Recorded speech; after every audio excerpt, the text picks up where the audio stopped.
Hello, Internet, and thanks for tuning in to another episode of Fighting the Void. I am Eric, otherwise known as Gingerman Editor on Twitter. With me today is, of course, Crystal. She is at Crystal with 3 capital I's at the end. And today we are actually, this is mostly going to be about Crystal and part of her journey as a writer. And why this is on this particular podcast, well, you'll see as we go along.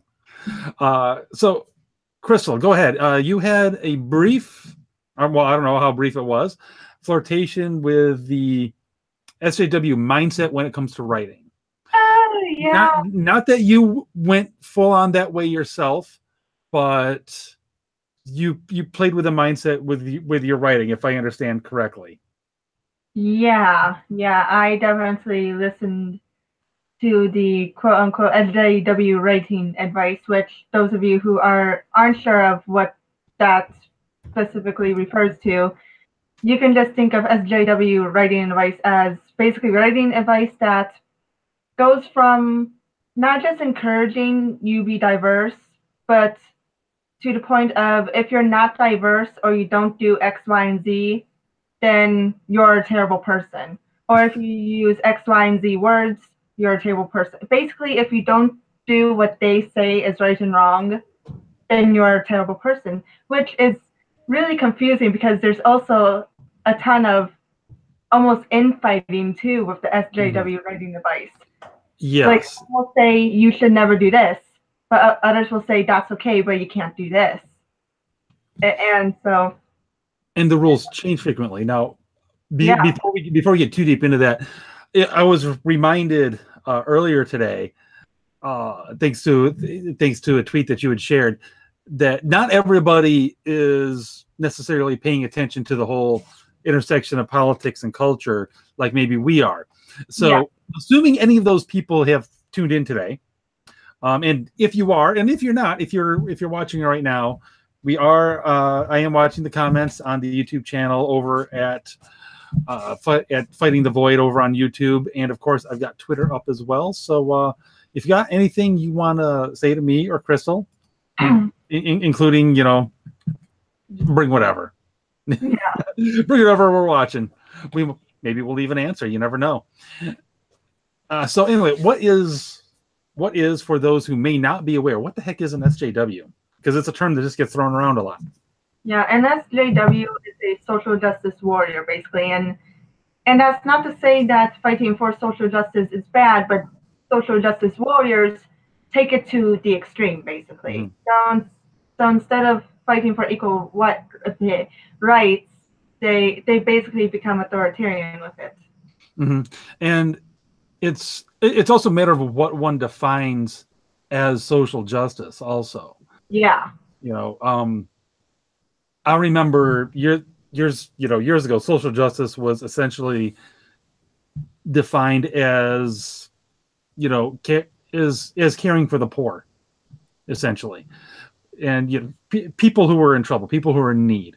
That is what the term typically referred to, at least in the circles I traveled in. And as far as that went, I had zero issues with that whatsoever. Arguments about the best way to do that, that's great, that's fine. But in the last few years, it's become apparent that that's certainly not all that the SJW means by social justice. They take it in all sorts of different directions, like you said, words you can't say, freaking thoughts you can't even have, to the extent that you will get some of them policing your likes on Twitter and calling you a Nazi if they don't like it, which is something that happened with one of our earlier guests, Kylie. But to be fair, I don't think they specifically called her a Nazi. I think they called her a white supremacist. Because that's a big difference. That's so much better. So anyway, what are some of the examples of some of these rules that they would have had to, that you would have been trying to apply to your writing?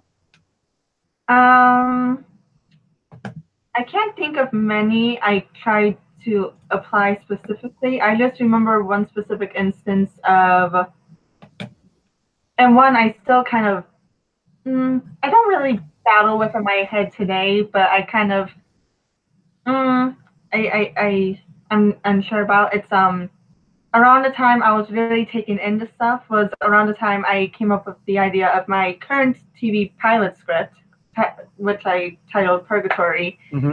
And unlike previous writing projects, and keep in mind, I came up with Purgatory in like 7th, 8th grade. And prior to Purgatory, many of my other writing projects had female leads and mostly female characters. Like, I remember because, okay.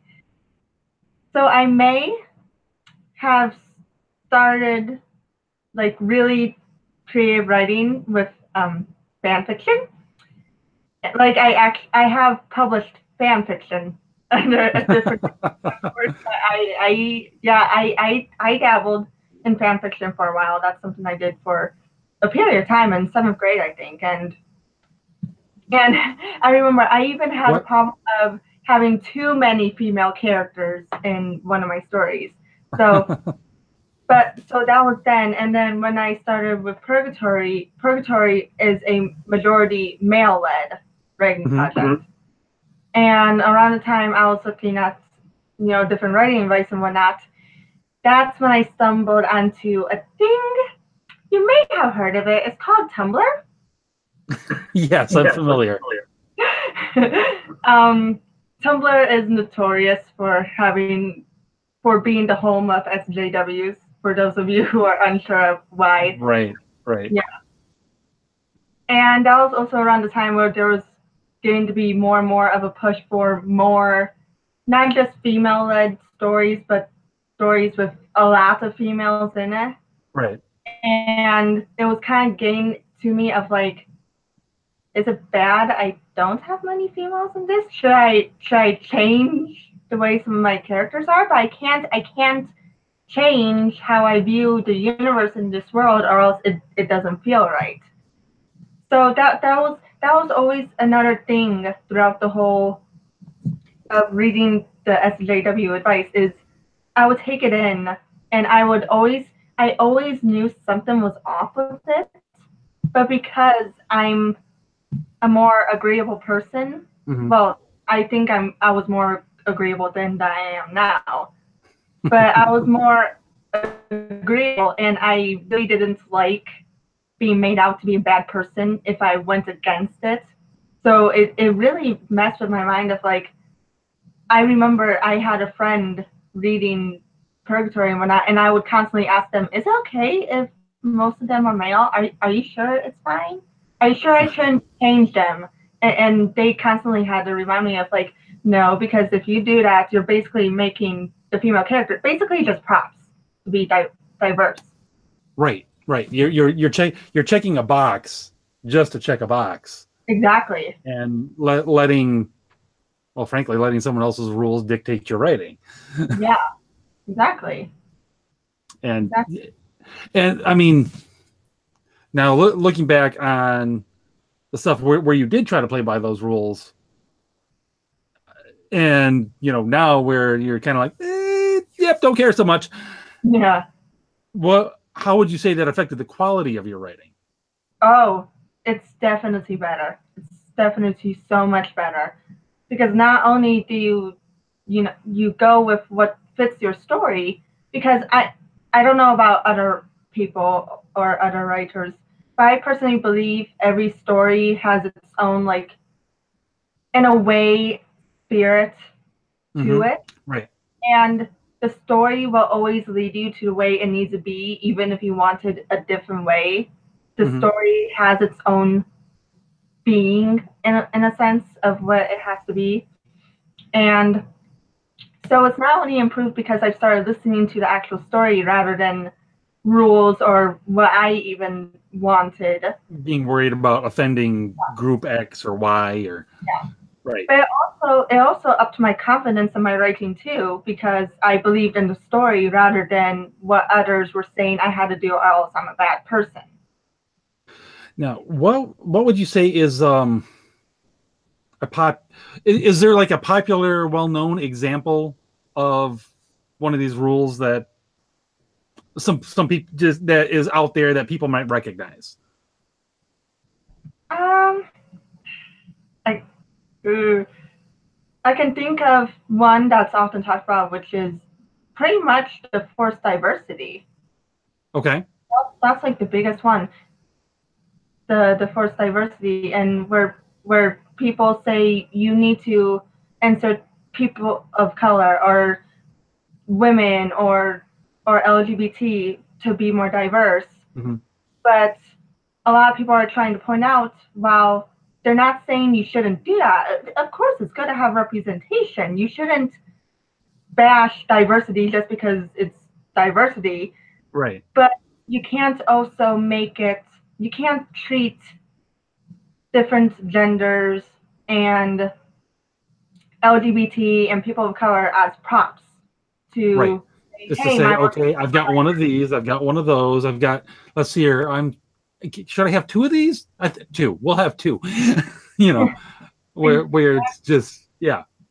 Exactly. If your story's gonna be diverse, have it occur organically. Because when you let it occur organically, sorry, I can't talk apparently. Words are hard. And organically, it's not only more appealing because people can tell when you're forcing something. Yes, that is exactly correct. Because then it becomes obvious that you're just trying to wedge certain things in. I think we've seen a lot of TV shows struggle with that. That was an early criticism of Agents of S.H.I.E.L.D. actually in its first season. That it was like, oh, we checked all of the right diversity boxes, but we forgot about a story. Yeah. Now they did eventually find a story that worked, and it's like, oh, okay, now this works, and nobody cares about. Honestly, that's the thing. If the story is good, nobody's going to care one way or the other if you've hit the diversity boxes or not, except for people who just that's the only thing they care about. Yeah, and honestly, truth be told, I never thought about my character's gender or race or really anything all that much until I read these advices, because that's when it really took over my brain. Like, of course, you're always gonna like have a pop in your head of like, okay, I imagine this character as being white or Asian or black or whatever, but it usually, for the most part, it pops into your head and is so quickly forgotten of like, okay, that's just how I imagined them. But with reading this advice and with having them in your mind, you think about it more than you really should. Right. Because in the end, it's really unless you're focusing in on that particular culture, which some writers do, which that there's nothing wrong with that. Right. But if you're not focusing in on that specific culture and it's just the way the person looks, really not all that important to think much about. Right. Yeah. And go ahead. If you don't think about it too much, the reader or viewer most likely won't think about it much either. Yeah. Again, most people, when they're watching these things, they don't worry too much about it. I think most of it is people who write columns for the Hollywood Reporter and these sorts of things, where they're sitting there and figuring out, like percentage. Okay, there should be 5. There should be 5, but 5 what? 5. There should be 5 Hispanics or Latinos or whatever the new term is. I don't know. But my story is set in Norway. It's like I would think that setting matters a lot. If it's set in Norway, everybody's gonna be white. If it's set in Miami, you're probably gonna have a few Cubans. If it's and that's just demographics based on geography. Yeah. If you're up by me, if you're up in Michigan, you could get actually a fairly surprising mix depending on where you set it. Yeah. And again, it depends on which subculture you're focusing on in your story. If you're in New York, well, if you're focusing on, if it's a mafia story, guess what? There are going to be some Italians. Depending on the time period, if you're setting, I don't know, 150 years ago, maybe some Irish immigrants are going to be focus big in it, you know? Yeah. Whereas you don't want to wedge it in, kind of like, as an example, they did with the live action version of Beauty and the Beast. They wedged in a lot of diversity that really didn't make much sense for the time period and the location. Yeah. You know, did it really affect the story? No, it didn't. Which again, kind of seems like using it as props to me. Yeah. Well, I haven't seen Sleeping Beauty and the Beast, so I can't really comment on that. But I've heard others talk about say similar things about it. Yeah, it's like I said, that doesn't in and of itself really affect the story. They made other changes to the story that are frankly inconsequential to the overall story. Just kind of again wedging things in, like making Belle an inventor instead of just a girl who really likes to read and is very intelligent in that respect. It's like, no, we also need to make her an inventor and it's a thing that it doesn't affect the story because it's not like she gets to the castle and starts inventing anything. Yeah. It's, she, just like in the animated, the Beast shows her the library full of books because she does still really like to read. That, that's preserved, and the books are her biggest thing. But the Beast shows her the books and everything, and she's like, "Oh wow, just as it should be." Yeah. So it was. Sometimes I wonder why some of these things are wedged in if they're not going to affect the story. Yeah. And that's something that annoys me. Like, if you're gonna do it and make it affect your story somehow. Make it have a reason to exist. Yeah. Other than just checking a box. Yeah. And a lot of what I found too with the advice or even examples of what not to do, there were always a lot of damned if you do, damned if you don't. Mm-hmm. And one specific example I always think of whenever I think about this topic is now this wasn't specific advice, but it was there's this website called TV Tropes, and they basically have this whole library of different tropes right. TV and books and whatnot, mostly TV and movies. And one of the examples that always stuck out to me was there's one trope where I can't remember the specific name of it, but basically, if a white man goes to a person of color for help, then it can mean, depending on how it's done, then it can mean the person of color is only there to help the white man. But if you have a person of color go to a white man for help, then you're showing that the person of color depends on a white man or white people. So right. it's kind of like or this is just a suggestion, or maybe it's just how the story goes and their race doesn't matter. Right. Just a crazy thought, Yeah.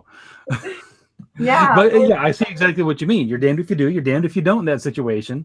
It's like, literally, I can't do anything without pissing somebody off, so why bother? Oh, definitely. I mean, I've told friends before, I have story ideas that are for sure gonna piss off people on the left and the right. Exactly. So you're always gonna upset someone. Mm-hmm. Yeah, I know. One of the stories that I've worked on as an editor is Comet Dust. Actually, is a really good book, really good novel. It's this rare thing. It's actually a Catholic Under the World story, but there's a lot of fair and honest representation of LGBT people and activity in it, where it comes up, and not every single instance of it is thrown out super judgmentally.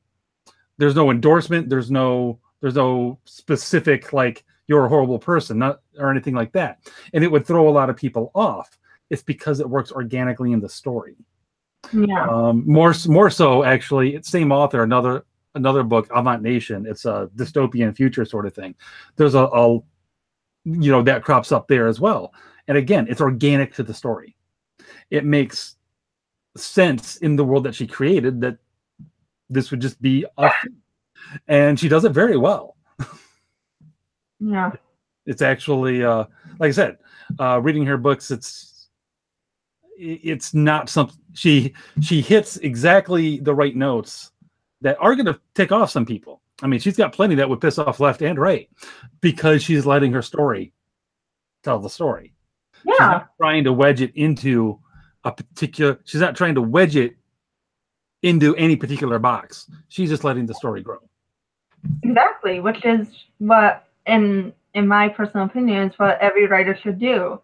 If there's one thing that every writer should do, is to let the story guide you in a way. Yeah, I'm actually, I've gotten into arguments with some of my with some of my fellow conservative friends and everything, who do think it's like, no, you shouldn't show this in a story, you shouldn't show that in a story. And as far as like actual positions and thoughts about these things, I'll agree with these people 100%. But when it comes to telling a story, the story's got to be what the story is. Yeah. And the story is a story is also going to reflect some of the world in which it grows into. So, whatever's going on out of the world is likely to be reflected in any particular story, whether it's set contemporary or not. Yeah. And that makes that just makes sense. Yeah. I'm sort of curious. Another well-known test would be is of course the very well-known Bechdel test. I think anyone who pays attention to this sort of thing has at least heard of that. Now, you mentioned being, at least in the past, worried about, do I have enough female characters? Do I have too many? Is this something that you concern yourself with? I think that one I knew right away, like, no. That doesn't really make sense. It seems almost impossible to actually hit all the notes at least to everyone's satisfaction. Something I found really interesting, I can't remember where I saw it, but someone compiled a list of different movies that pass and fail the test. And one of the movies, Alien, which has what many say is a strong female lead, and it fails the Bechdel test. Okay. and I just thought that was so interesting, because if you're going based off of this test to figure out whether or not it portrays women strongly and like they don't like, independent, well, this movie here has a strong female lead and it fails. So it's really a pointless test, because it also doesn't take into account like different context. Like, for example, what if the character is a detective, a female detective, and they're mostly working with men? Right. And the victims happen to be male, or they believe the killer is most likely a male. There's so many different contexts where it would make sense for pretty much there not being a conversation that doesn't bring up one guy, but it doesn't mean it's anti-woman or it portrays women as weak. It's just that's the context of the story. Right, exactly. Alien, actually, yeah, it's a perfect example. I think there might have been like one other woman on the ship. I can't remember. It's been a while since I've seen it. but of course she dies, just like all the guys. Yeah. You know, literally everyone else dies on that ship. Yeah. And it's like the only person who saves the day is freaking Sigourney Weaver, or Ripley, or her character name in the movies. Yeah, the idea that that movie fails, it's like there's not a single dang romantic relationship in it. There is none of that. It's like, okay, I'll give you this one. You know, you do get the shot of her in her underwear at the end, getting ready to go in the cryo chamber. I'll give you that. That's fair. I'll give you that. Unnecessary, yeah, sure, but part of the process of getting ready for the cryo sleep thing, yeah. Do you know the origin of the Bechdel test? I don't. It's from a comic strip. Really? Yeah, it's from a comic strip that the creator of it's something Bechdel. I can't remember the first name. Yeah, I thought it was named after the creator of it. Yeah, but the reason why it took off was because the person made the comic strip, and they took the comic strip seriously as like an actual like piece of advice, and it's like, put that. No, that's you're probably missing the point. Yeah. Oh my goodness, that's so funny. Yeah, the Bechdel test I always knew from the beginning was like, no, no. No, fair enough. Now I do want to be a little fair. And well, I want to be totally fair, obviously, but you know what I mean.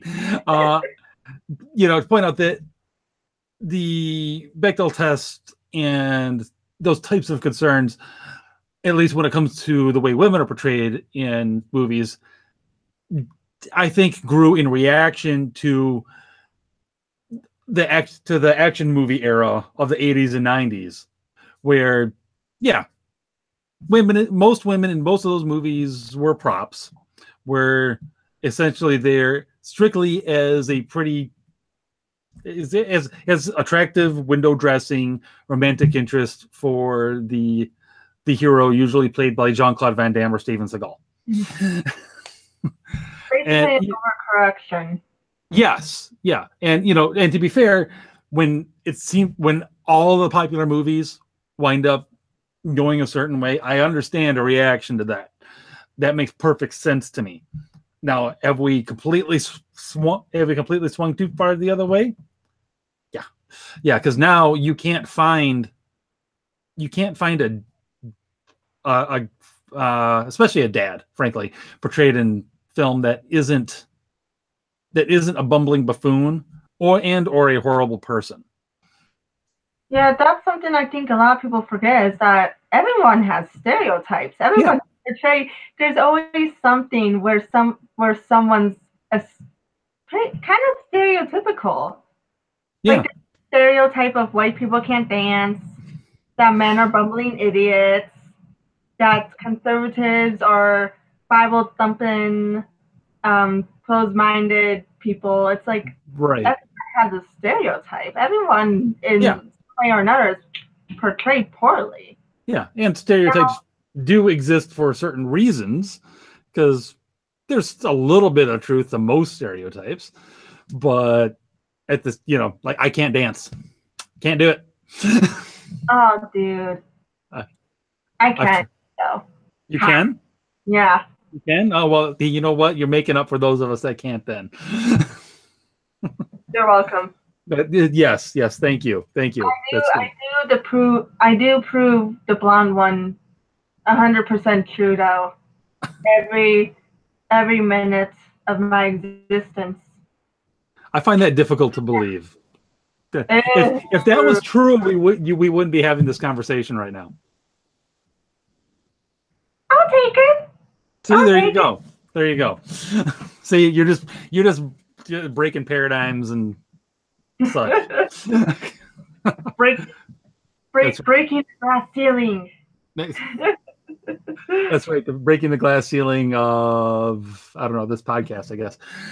Yeah. It's really clean though, so you can't even see it.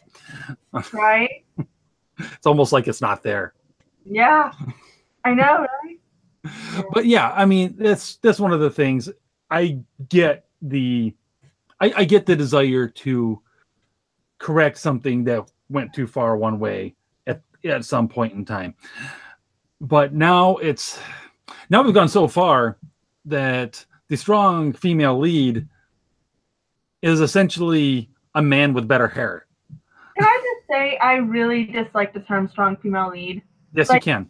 Like they're just. We had this conversation actually. Yeah, but not on here. So I'm gonna say on here. That's I okay. do not like the term strong female lead.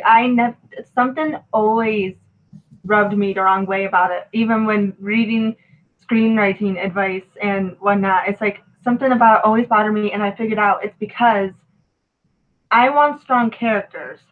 It doesn't matter if they're male, female, whatever. Just strong characters. That's what you need. And really, I mean, granted, there's of course differences between men and women and the way they think and the way they behave and blah blah blah blah blah.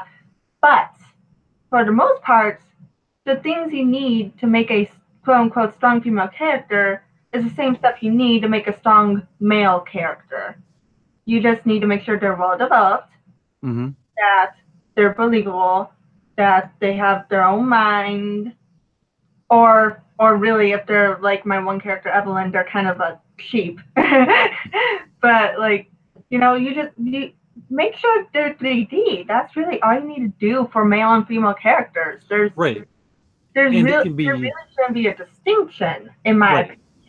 And they can be 3D in different ways. Yeah, exactly.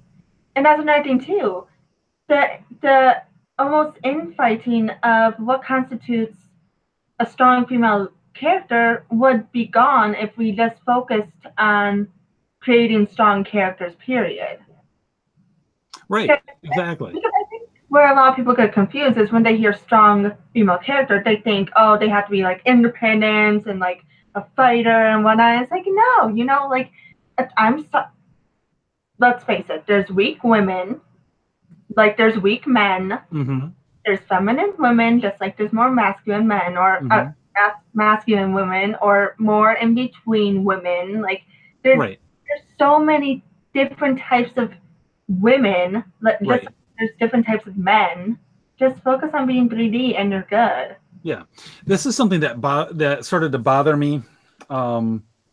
It really started to bother me when Marvel Comics started to do this big forced diversity push. Oh boy. When they decided to have Jane Foster become Thor. And people started throwing the strong female thing and everything around. I'm like, why does strength just have to be physical strength?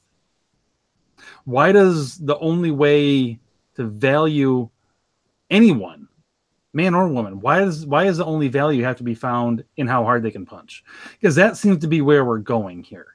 It seems to be we're going to the only strength that matters is physical, not mental, not strength of character, not strength of your convictions, none of that, but how hard can you punch the bad guy, which is just one hair's breadth away from going into a might makes right morality. And that's when it had been bothering me for a while, but it really hit me then. It's like, oh my gosh, this is where we're going here.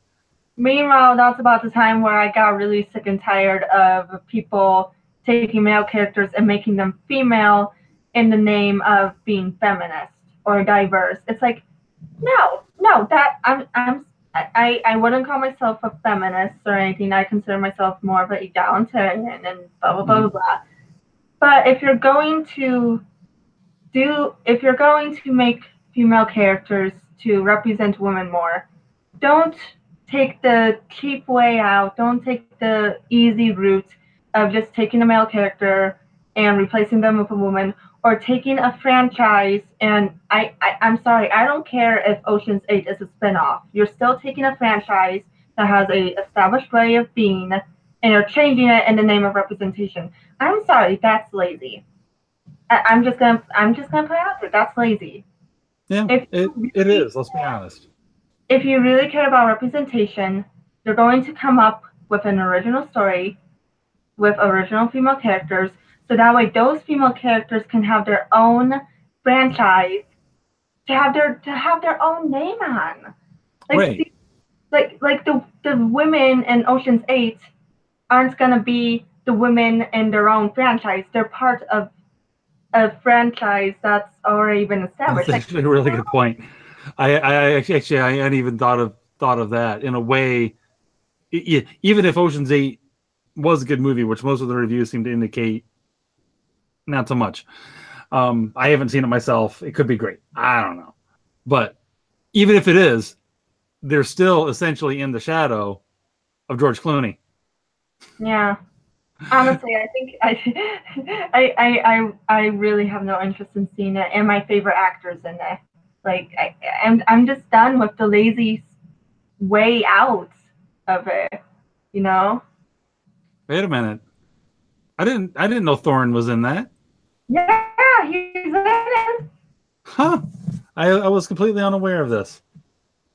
Probably mentioned it to you before. What's that? Huh. I could have sworn I mentioned it to you before. Ah, you may well have. You may well have. Yeah. I don't know. We haven't really talked. No, I don't know. We haven't talked about Ocean's 8 at all.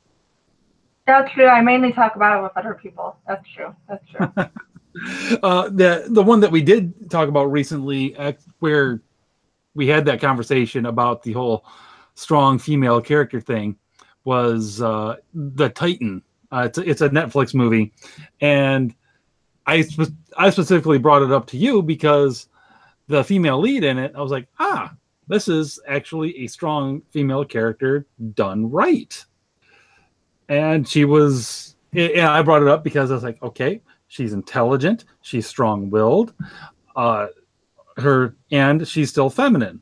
She's still, her motivation comes from trying to protect her husband and her child, and she does it by using her brain. She is not sexualized at all. Save for in relation to her husband, and same with him. It's actually really, really done well, but you of course objected. You're like, can't we just say good character? I'm like, yeah, you know what? You're right. You're absolutely right. I remember that. I was like, no, character, strong character, not female character. Exactly. And although I am going to complain about my representation up to and including the Doctor is finally a ginger. He's on record, dang it, as wanting to be ginger, and the writers won't give it to him. It's because they hate us. Gender lives matter, huh? That's exactly right. Yeah. Exactly right. Honestly, I think speaking of strong characters, a really underappreciated one has got to be Oracle from the Batman universe. Oh my goodness, yes. I love Oracle. And I only know her from the game, and I absolutely love her. Mm-hmm. Like she used to be Batgirl. She got paralyzed, and she's still working with Bat. Like, how is that not cool? Yeah, she's still doing what she can. She's still doing what she can. She's still like, I can still contribute, even though I don't have the use of my legs. I can't go out and punch bad guys, but I still got this. Yeah. And as Batgirl, she was. There have been other more interesting Batgirls, frankly, than Barbara Gordon. Cassandra Cain, actually, I think is the most interesting Batgirl for my money. She was an assassin raised by one of the assassins that trained Bruce Wayne. So anyway. Oh, cool. Okay. Yeah. Oh, yeah. Yeah. She's very cool. She's actually fast enough to. She's fast enough to make bats work for it. Yeah. But anyway, she went from being kind of a character to being actually a central character in the DC comic universe for a while, until they decided to, in the latest reboot, give her the use of her legs back and make her actual Batgirl again. Which I'm like, oh, come on, man. I can sort of understand because in a comic book world where nobody ever stays dead, why does anyone stay paralyzed? but there was actually she basically had a logic for that. They actually addressed that in the comics, where she was like, no, this was done to me, this happened to me, and I'm going to accept that this is the hand I was dealt, and I'm going to do what I can with it. Yeah. She doesn't give up. What's that? She doesn't give up, and that's a really good lesson to have in the character. Exactly. She was as Oracle, she was a great and inspiring character. I don't care who you are. Right? She's awesome. And for the record, Barbara Gordon's ginger. Just saying. Oh, yeah, she is. Yeah. There you go. Representation. There we go. We got it. Finally. All right. But now bringing it a little bit more back to you. So you spent most of your time, developing as a writer, worried about this sort of thing. Yeah. And it was the second guessing yourself that really made you realize, no, I should not be going this way. Oh yeah. Always. I mean, I think maybe in the very beginning, maybe I didn't so much question it, but pretty early on, and for a long period of time, even though I was taking this advice seriously, there was always something in me that was like, there's something about this that's not right, that's not clicking in, and I'm not sure what. Mm-hmm. And it wasn't until over time where I really started developing my critical thinking. Mm-hmm. I got into politics, and I started watching, and I also started watching other people too who had opposing views to the SJW writing advice.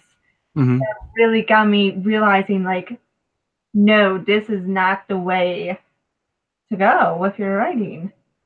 Right, because it winds up stifling your creativity.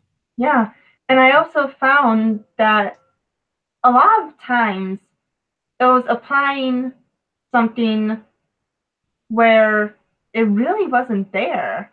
Like a lot of situations they point out as like I'll give a specific example. Like Batgirl. There was controversy with one of the comic covers because the Joker was holding a gun to Batgirl's head. And a lot of people said that, like, oh, it's mistreatment of women, and you're showing her as a damsel in distress, and blah blah blah blah. And it's like, first of all, it's Joker. Wait, first of all, that's kind of what he does. Yeah, it's first of all, it's the Joker. Yeah, it's the Joker. He's the bad guy doing a bad thing. Second, many have pointed out before how on many comic covers, male characters are shown to be in the same situation. There's a cover of Batman having his back broken. Yeah. So it's not like it's a one-sided thing. No.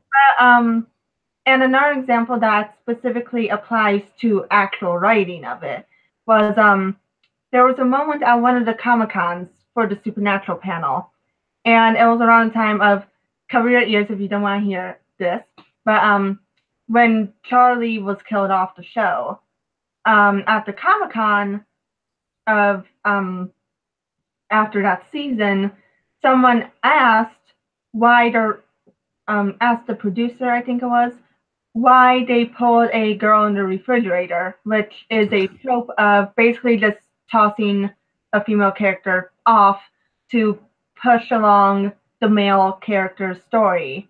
And I thought that was so odd because, first off, it was in Charlie's character to do what she did. Yeah. It was where the story was headed. But she's a beloved character, not just by fans, but by the writers. So they wouldn't just... I'm sorry, but it's kind of... What's the right word? It's basically... It's just saying there are certain things you can't do to certain characters. I think it's wrong to assume that writers killed her off because she's a woman to prolong, exactly.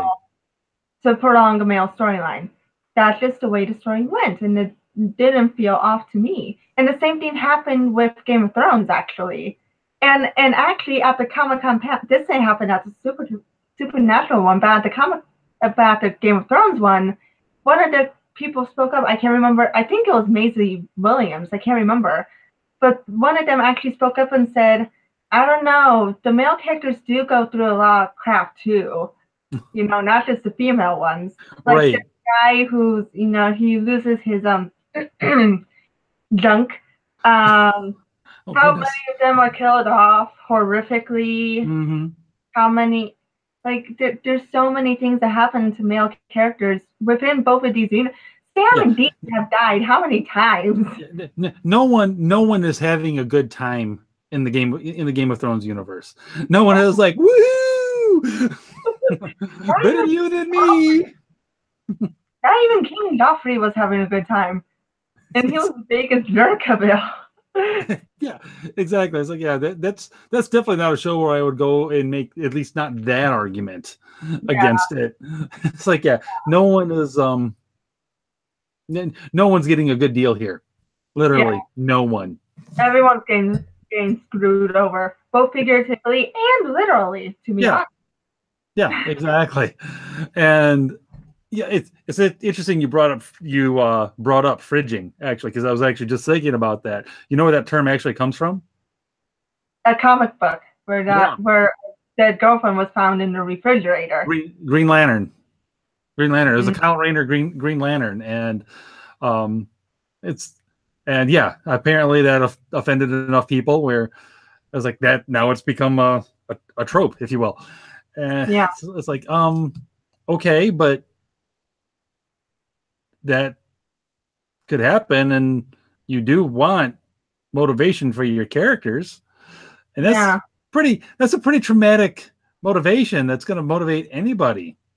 And I don't think I doubt the creators created that character with, and I could be wrong. I doubt the characters the creators created that character with the intention that, okay, well, we're just going to kill her off, next issue, and then, but it's going to motivate Kyle to do whatever it is they needed him to do for that particular time. Yeah. I doubt it. They probably reached a point, as they often do, especially in comic books, where it's like, you know what, things are going too well for this guy. What can we do to screw with him? Yeah. This. And it happens all the time in any story, especially any long running story like this. If anything is good, they will screw it up eventually. Yeah. I mean, Supernatural is a great example. How pretty much everybody winds up dying in that eventually. Yeah, and if you think about it, it happens the other way around too. Mm-hmm. Like, part of Jodie's motivation. Yeah. Her husband and son died. Both male characters. Both of their deaths motivated her. It's not a one-sided thing. Yeah, exactly.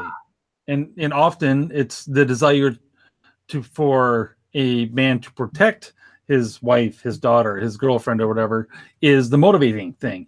And that's not them being just there to provide the main character's motivation. No. They're looking at it wrong. They are inspiring. They are the reason. They're the whole reason for the action in the story.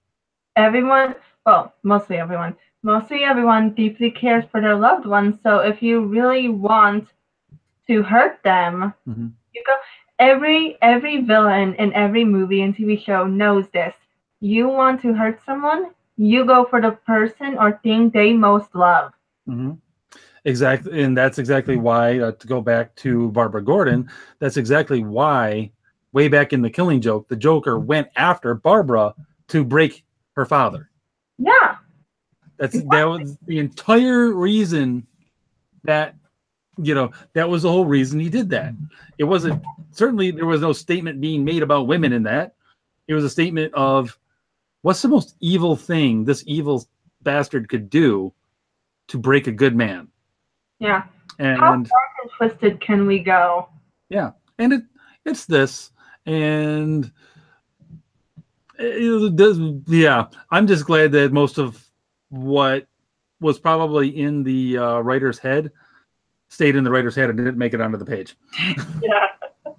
Because I haven't read The Killing Joke, but from what I've heard and the little bits I've seen, it's like, oh wow, okay, so this is like getting to Game of Thrones. So, oh wow, it's again, most of it's off panel, but there's enough on panel to imply what is off panel. Yeah, and yeah, it's gay. It's probably Game of Thrones level crap, and especially considering the writer was Alan Moore, and knowing what I know of Alan Moore, I really don't want to know exactly what was in his head at all. Now let's be honest. If there's only one villain who himself or herself can really go Game of Thrones level all by themselves, that villain is the Joker. Oh yeah. we could actually do a whole episode just on him sometime, and the various interpretations of that character, because it is I see you're eagerly anticipating this. Because there has not been a better villain created, I think, in all honesty. But we wander far afield. Yeah. But again, back to, so you were questioning yourself with your writing, and finally got sick of it, essentially. Yeah. And you got sick of it when you were writing your TV show, Purgatory. Yeah. How far along in that were you when you finally realized that this was screwing with your head, that you were trying to force a story in directions that it wasn't meant to go? Quite a few drafts in, it didn't really start messing with my head. Around the time I reconnected with an old friend and I had her start reading it, is when I think it was around the time I was getting to be really more serious about it. And I was doing so much more reading up on stuff and so much more research and this and that. That's when it really started like playing with my head of like, oh gosh, is this okay? Because it's different from what other people do, but if it doesn't fit this, then maybe I shouldn't do it. But then I was like, no, that's ridiculous. Just tell your story. Yeah, exactly. So you can you specify something that you changed as a result of that you changed in Purgatory? I don't know how much you can or want to talk about it, considering it's still in development, but that you changed as a result of this particular mindset change. I can't think of any specific changes because fortunately there was some. There's definitely gotta be something I changed based off of listening to that stuff. But for the most part, I never went along with the change because it just never felt right. Like I said, and that was one of the key themes throughout the whole thing, is nothing felt right about it.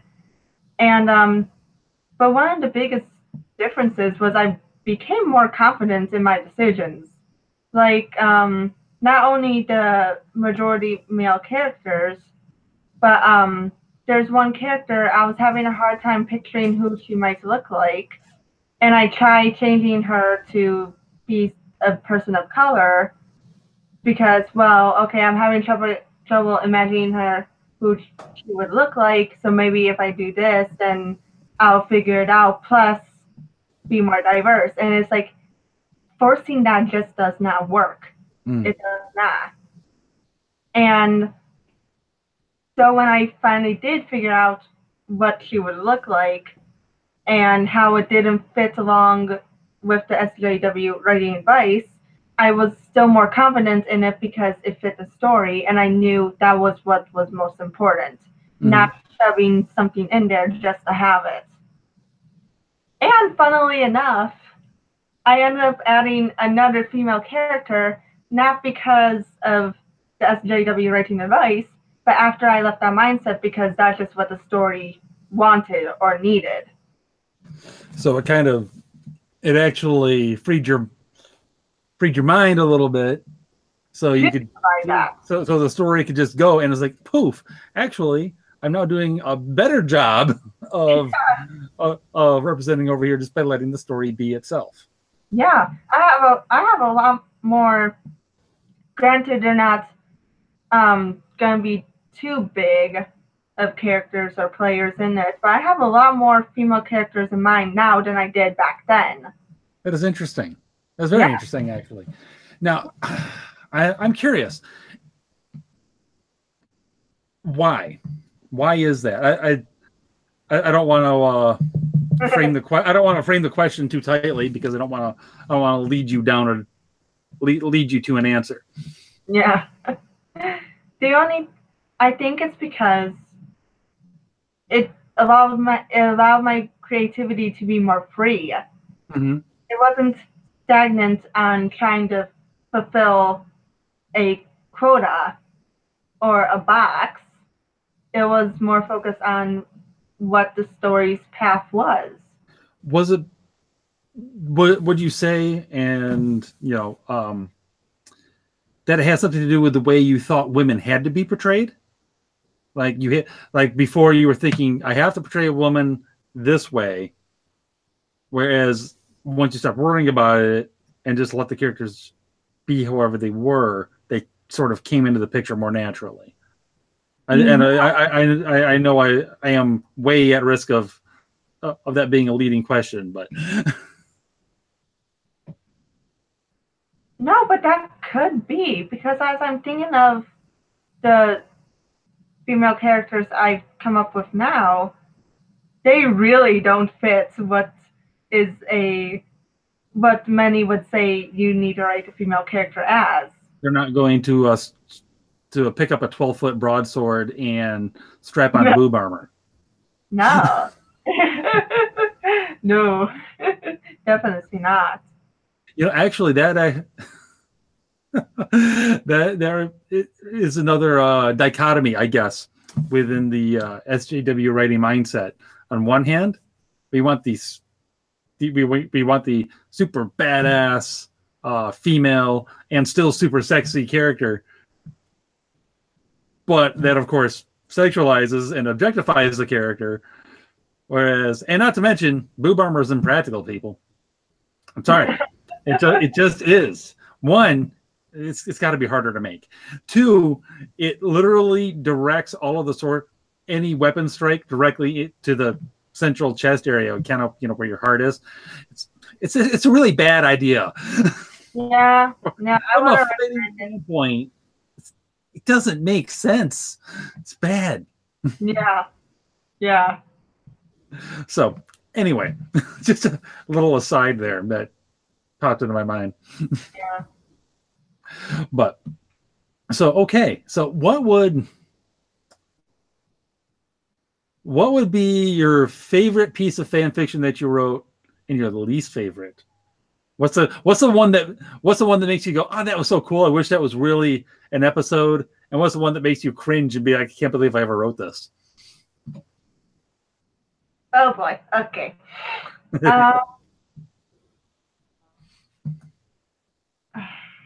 Gosh. Okay.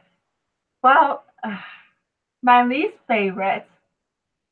Oh my gosh. I'm like going back to the early days.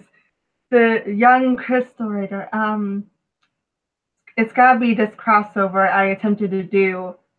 I won't give the specific shows, but I attempted to cross over oh god.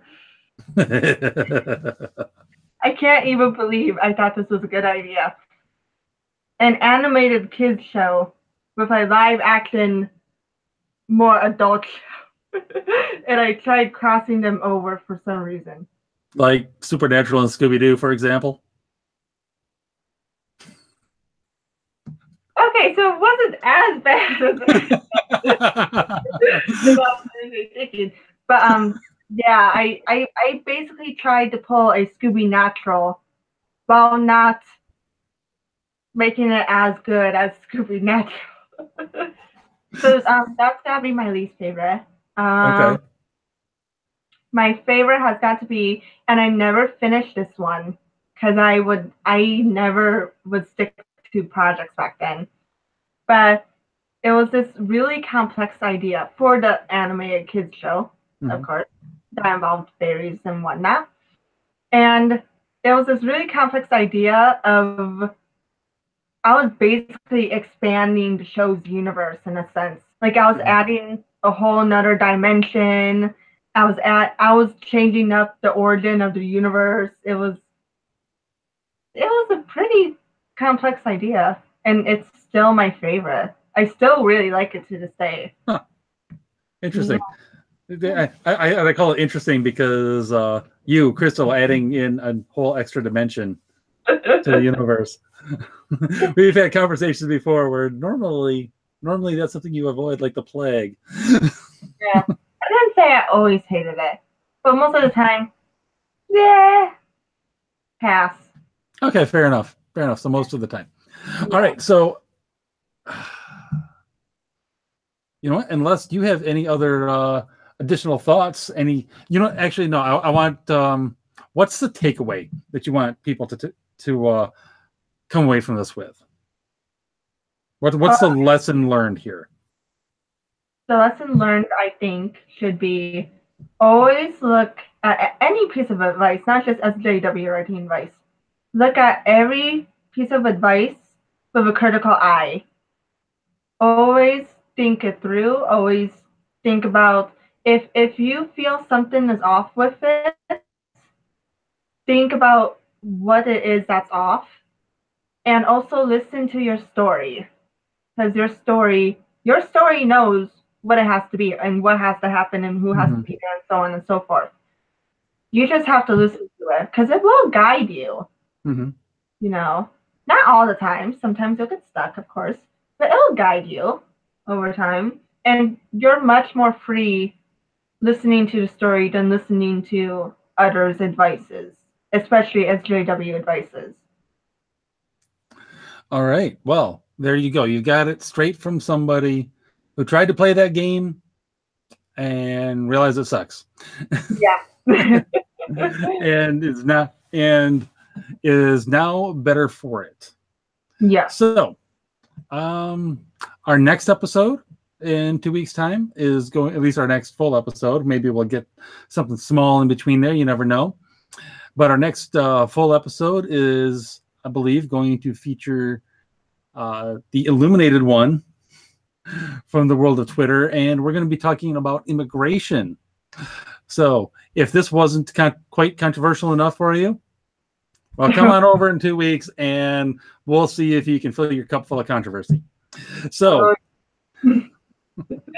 until then, thanks for tuning in, and keep fighting the good fight, and we'll see you in 2 weeks.